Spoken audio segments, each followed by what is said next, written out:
एक बार एक साधु और उसका शिष्य एक शहर में पहुँचे। वो दोनों भिक्षा मांग के ही अपना गुजरा करते थे।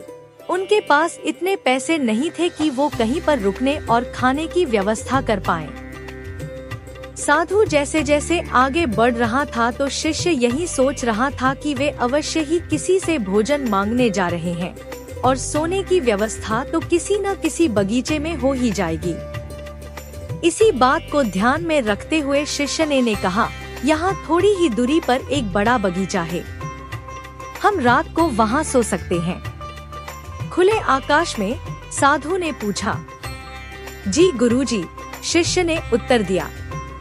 वह थोड़ा मुस्कुराए और कहा, नहीं, आज रात हम धर्मशाला में ठहरेंगे और भोजन भी वहीं करेंगे। शिष्य बहुत आश्चर्यचकित होकर बोला, हम इसे वहन नहीं कर सकते। इतना परेशान मत हो पुत्र और आकर यहाँ बैठ जाओ, साधु ने कहा।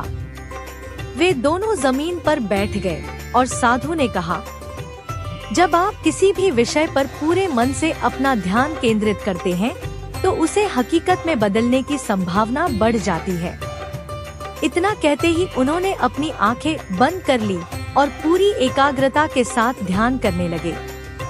लगभग 10 मिनट के बाद वह उठा और अपने शिष्य के साथ चलने लगा। वे दोनों गलियों में घूमने लगे और तब तक नहीं रुके जब तक किसी उचित धर्मशाला तक नहीं पहुंच गए। आओ अंदर जाते हैं, साधु ने अपने शिष्य से कहा।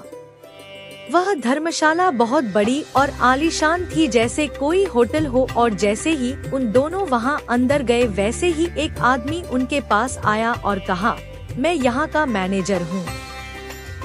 आप यात्रा करने वाले स्वामियों की तरह दिखते हैं और मेरा मानना है कि आपके पास पैसे नहीं हैं। क्या आप रसोई में काम करना चाहेंगे और बदले में मैं आपको खाना और रहने के लिए जगह दूंगा? हाँ धन्यवाद, साधु ने उत्तर दिया। शिष्य हैरान था और उसने योगी से पूछा, गुरुजी, क्या आपने कोई जादू किया है? आपने ये कैसे किया?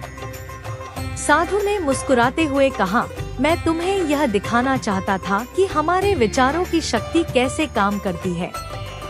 जब आप किसी वस्तु के बारे में पूरी और मजबूत एकाग्रता के साथ सोचते हैं तो पूरा विश्वास रखें कि यह होने वाली है, और इस दौरान आप अपने मन में आने वाली शंकाओं को बिल्कुल न सुने, और यह करने से जो आप सोच रहे हैं वह निश्चित तौर पर पूरा हो जाता है। आपको अपने विचारों के प्रति बहुत सावधान रहना चाहिए, क्योंकि एक केंद्रित विचार पर्यावरण पर बहुत मजबूत प्रभाव डालता है। शिष्य ने अपने गुरु की ओर देखा और कहा, मेरा ध्यान उतना मजबूत नहीं है, लेकिन मैं आगे से पूरा प्रयास करूंगा कि मेरी एकाग्रता में कोई कमी न रहे। इस प्रसंग से हम सभी को यह शिक्षा मिलती है कि सभी को अपने विचारों की शक्ति का प्रभावी ढंग से उपयोग करना चाहिए।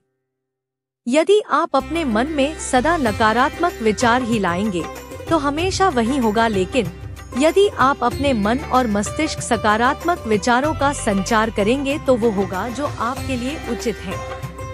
इसलिए हमेशा अच्छा और पॉजिटिव सोचें और खुश रहें।